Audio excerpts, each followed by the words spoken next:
Okay, good morning, good morning. Paano nga ba magkabit ng ceiling panel, PVC ceiling panel? So ganito lang.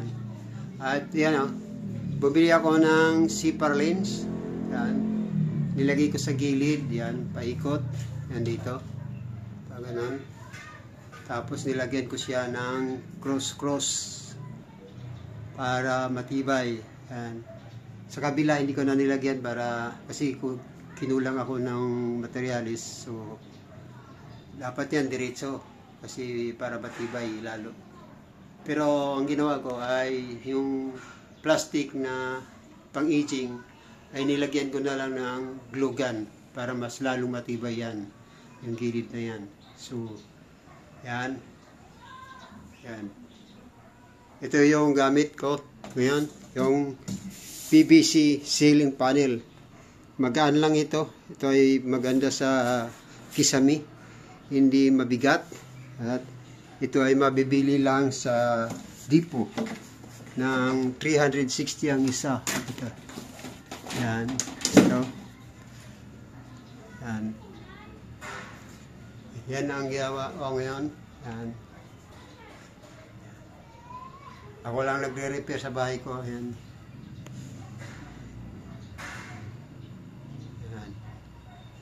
Kasi itong lugar na ito, yung portion na ito, ay nabulok dahil sa inanay. So, ang ginawa ko, pinalitan ko ng PVC ceiling panel.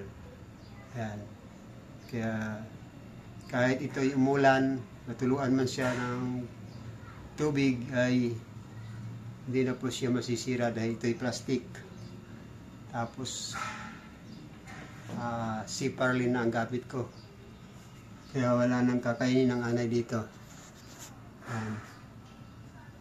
Yan lang ang aking ginawa ngayon. Gagawin ko pa at tatapusin ko ngayon. Yan ay tapos na. Yan, tapos na ang kabit ko ng PVC ceiling panel. Yan. Yung ilaw ko lang sa baba. Taas sa corner. Yan. Yan ang finish. Napakaganda. Yung dulo kailangan ay 45 nyo lang para malinis tingnan yan. Yan. 45 mo lang yan. Para malinis tingnan. Yan. Ayan. Yan lang. Bye bye.